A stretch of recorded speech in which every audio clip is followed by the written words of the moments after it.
Hello students, learn BST channel में आपका स्वागत है। इस वीडियो में हम चैप्टर नंबर 1 के दीर्घ उत्तरीय जो क्वेश्चन आंसर है वो आपको सॉल्व कराएंगे। चूँकि आप लोगों की डिमांड आ रही थी इसलिए हम इनको भी सॉल्व करवा देते हैं। इससे पहले हमने शॉर्ट क्वेश्चंस की वीडियो भी आपको भेज चुके हैं।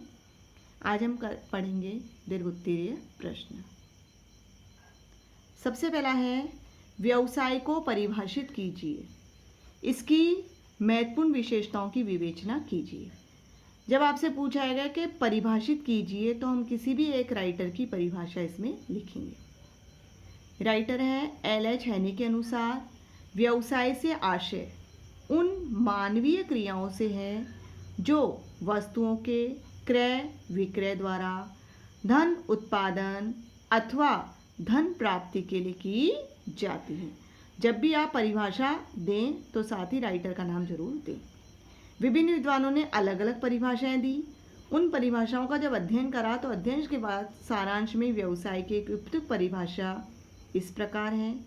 वे संपूर्ण मानवीय आर्थिक क्रियाएं आती हैं जो वस्तुओं के उत्पादन तथा वितरण के लिए की जाती है और जिनका उद्देश्य अपनी सेवाओं द्वारा समाज की आवश्यकताओं की पूर्ति करके लाभ कमाना होता है।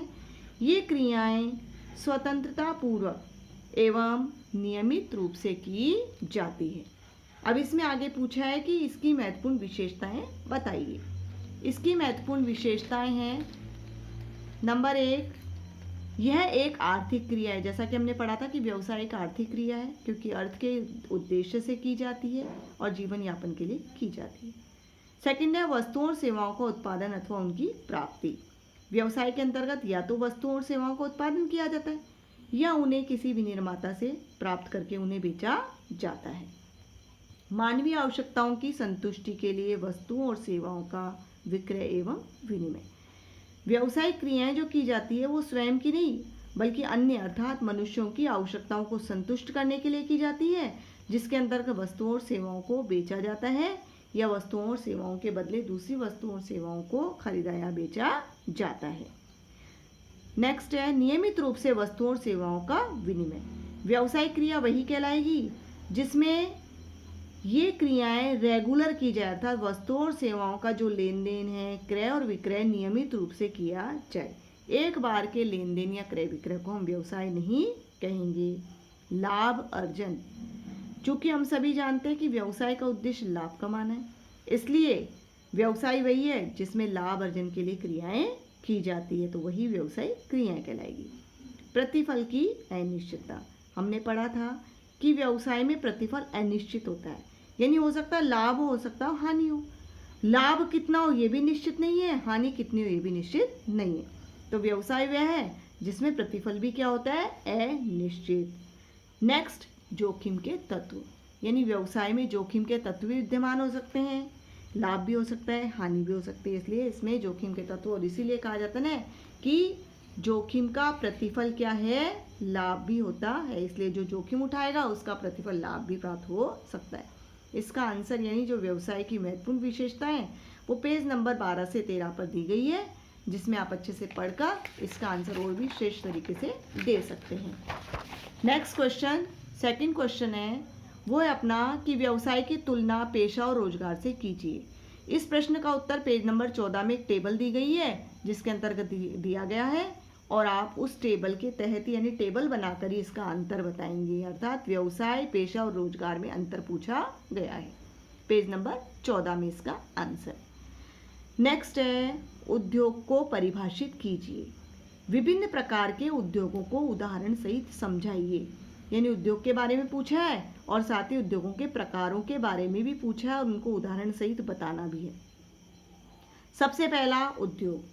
उद्योग वह आर्थिक क्रिया है जिसके द्वारा कच्चे माल को पक्के माल अथवा विक्रय योग्य माल में परिवर्तित किया जाता है और ये रूप परिवर्तन द्वारा वस्तुओं को अधिक मानव उपयोगी बनाने की क्रिया है। नेक्स्ट है, विभिन्न प्रकार के उद्योगों को उदाहरण से समझाइए। तो उद्योगों को 3 भागों में बांटा गया है, प्राथमिक उद्योग, द्वितीयक उद्योग या माध्यमिक उद्योग और तृतीयक या सहायक सेवा उद्योग। सबसे पहला है प्राथमिक उद्योग। इन उद्योगों में वे सभी क्रियाएं सम्मिलित हैं जिनका संबंध प्राकृतिक संसाधनों के खनन, उत्पादन और पशु प्रजनन व वनस्पतिक विकास से है और इन्हें दो भागों में बांटा जा सकता है। सबसे पहला है निष्कर्षण उद्योग। इन उद्योगों में प्राकृतिक स्रोतों से यानी जमीन के अंदर से, ठीक है, उत्पादों को निष्कर्षित किया जाता है। ये आधारभूत कच्चे माल की यानी रॉ मेटेरियल की आपूर्ति करते हैं और इन उद्योगों में किन किन को शामिल किया जाता है? जो उदाहरण है वो है खेती करना, मछली पकड़ना, उत्खनन करना आदि इसके उदाहरण है। नेक्स्ट है जननिक उद्योग। इन उद्योगों का मुख्य कार्य है पशु पक्षियों का प्रजनन एवं पालन तथा वनस्पति उगाना, ताकि उनका उपयोग विभिन्न उत्पादों के लिए किया जा सके, जैसे मुर्गी पालन, बीज पौधा संवर्धन अर्थात नर्सरी। ये सभी इसके क्या है? उदाहरण है। अब है दूसरा द्वितीयक उद्योग या माध्यमिक उद्योग। इन उद्योगों में खनन उद्योगों द्वारा यानी प्राथमिक उद्योगों से, ठीक है, निष्कर्षित माल को कच्चे माल के रूप में प्रयोग किया जाता है और इनके द्वारा या तो अंतिम उपभोक्ता के लिए माल निर्मित किया जाता है, ठीक है, या दूसरे उद्योगों में आगे की प्रक्रिया में प्रयोग करने हेतु माल तैयार किया जाता है। जैसे कच्चा लोहा कहाँ से प्राप्त हुआ? खनन यानी प्राथमिक उद्योगों के द्वारा, और फिर उसको स्टील का निर्माण इन यानी द्वितीयक उद्योगों के अंतर्गत किया जाता है। इन उद्योगों को दो भागों में बांटा गया है। नंबर 1 विनिर्माण उद्योग, नंबर 2 निर्माण उद्योग। सबसे पहला है विनिर्माण उद्योग। इन उद्योगों द्वारा कच्चे माल को प्रक्रिया यानी प्रोसेस के तहत अधिक उपयोगी बनाया जाता है, यानी ये रूप उपयोगिता का सृजन करते हैं, यानी उस मटेरियल को नया रूप प्रदान करके उपयोगी रूप बनाया जाता है। जैसे बड़े बड़े कोयले की चट्टानें, उनको छोटे छोटे टुकड़ों में बांट करके और यूज लेने योग्य बनाया जाता है। विनिर्माण उद्योगों को उत्पादन प्रक्रिया के आधार पर 4 भागों में बांटा गया है। नंबर 1 विश्लेषणात्मक उद्योग, नंबर 2 कृत्रिम उद्योग, नंबर 3 प्रक्रिया या प्रक्रमीय उद्योग और नंबर 4 सम्मिलित उद्योग। सबसे पहला है विश्लेषणात्मक उद्योग। इन उद्योगों द्वारा एक ही उत्पाद के यानी एक ही प्रोडक्ट है उसका एनालिसिस किया जाता है और उसको अलग अलग यानी उसमें जो भी प्रोडक्ट है उनको अलग अलग किया जाता है, अर्थात पृथक्कीकरण द्वारा तत्वों का उत्पादन किया जाता है।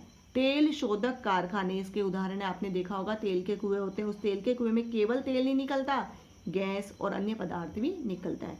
तो उन सबको विश्लेषणात्मक उद्योगों के द्वारा अलग अलग करके सारे मटेरियल तैयार किए जाते हैं।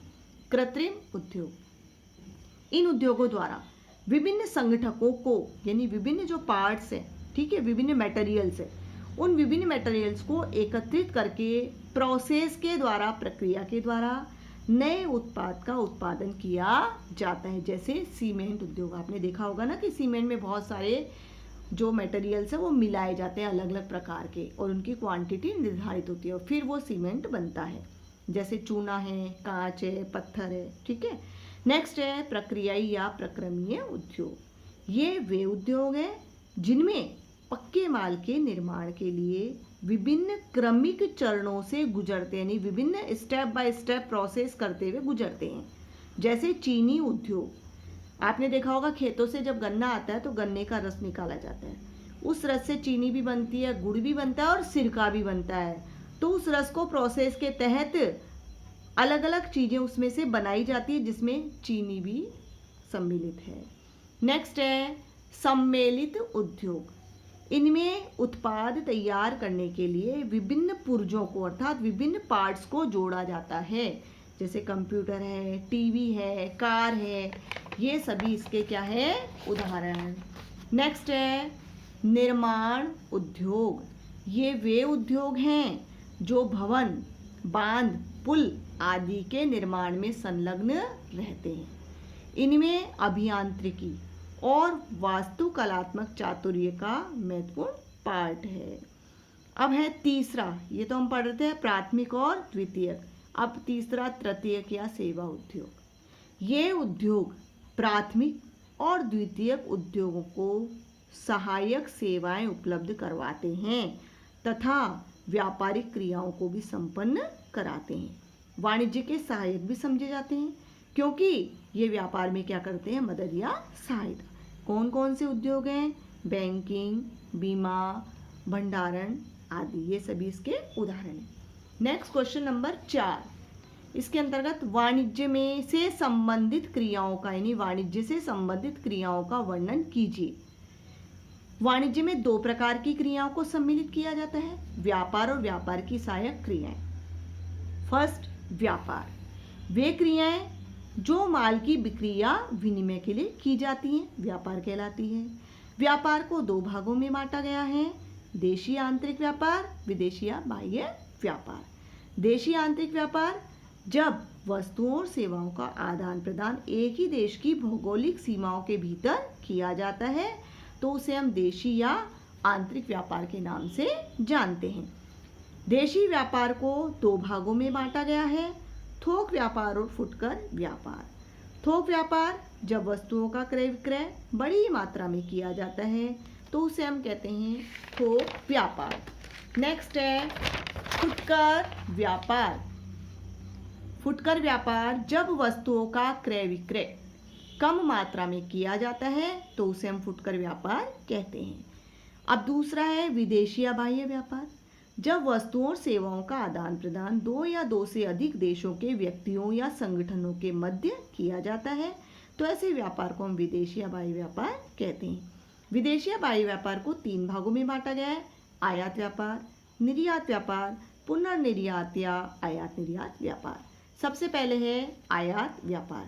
जब वस्तुओं का क्रय किसी अन्य देश से किया जाता है तो उसे हम आयात व्यापार कहते हैं।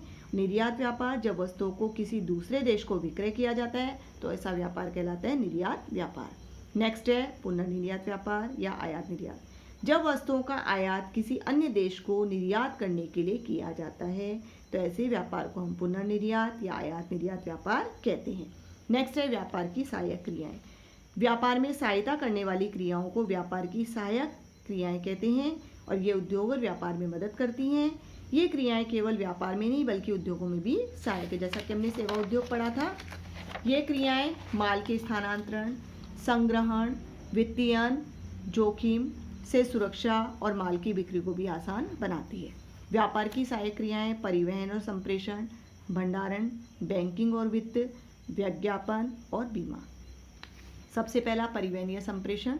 वस्तुओं का उत्पादन कुछ विशिष्ट जगह पर ही होता है परंतु उपभोग के लिए इन वस्तुओं की आवश्यकता देश के सभी भागों में होता है। जैसे चाय आसाम में होती है, कपास सूरत में होता है। और इस स्थान संबंधी बाधा को कौन दूर करता है, परिवहन, जैसे रेल, जहाज आदि से दूर किया जाता है।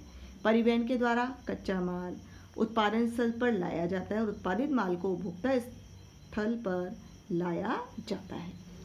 फिर है संप्रेषण।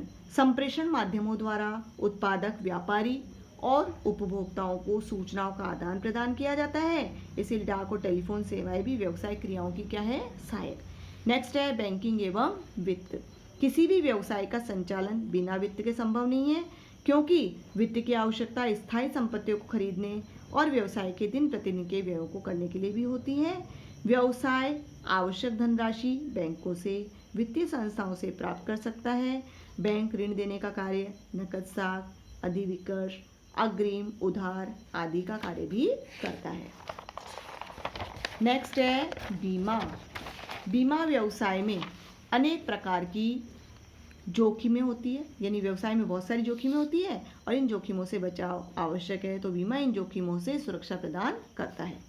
कौन कौन सी जोखिमें हैं, जैसे माल का चोरी हो जाना, आग लग जाना, कर्मचारियों की दुर्घटना से मृत्यु हो जाना या क्षतिग्रस्त हो जाना। बीमा साधारण प्रीमियम के बदले हानि की क्षतिपूर्ति करता है। नेक्स्ट है भंडारण। वस्तुओं के उत्पादन के बाद पूरा माल विक्रय हो जाए, ऐसा प्राय होता ही नहीं है। इसीलिए आवश्यकता पड़ने पर उपलब्ध कराने के लिए उसे एक सुरक्षित स्थान पर रखा जाता है। वो सुरक्षित स्थान भंडार गृह या गोदाम होते हैं। माल सुरक्षित रहे, इसीलिए माल के संग्रहण की विशेष व्यवस्था भी की जाती है, ताकि वस्तुओं की लगातार आपूर्ति हो सके और मूल्यों पर भी नियंत्रण रखा जा सके। विज्ञापन। विज्ञापन वस्तुओं की बिक्री बढ़ाने की एक महत्वपूर्ण विधि है। उत्पादकों और व्यापारियों का प्रत्येक उपभोक्ताओं से व्यक्तिगत रूप से मिलना संभव नहीं है, और बिक्री बढ़ाने के लिए उत्पादित माल की सूचना प्रत्येक संभावित ग्राहक तक पहुंचाना भी क्या होता है, आवश्यक। साथ ही उपभोक्ताओं को वस्तु के मूल्य, गुणवत्ता, उपयोग विधि के संबंध में भी जानकारी कराना आवश्यक होता है, जो केवल विज्ञापन द्वारा ही संभव है। ओके स्टूडेंट्स, नेक्स्ट वीडियो में अपन क्वेश्चन नंबर 5 से पढ़ेंगे। तब तक आप इन सभी क्वेश्चंस को अच्छे से समझिए, पढ़िए, अपनी कॉपी में नोट भी कीजिए। Okay, thank you.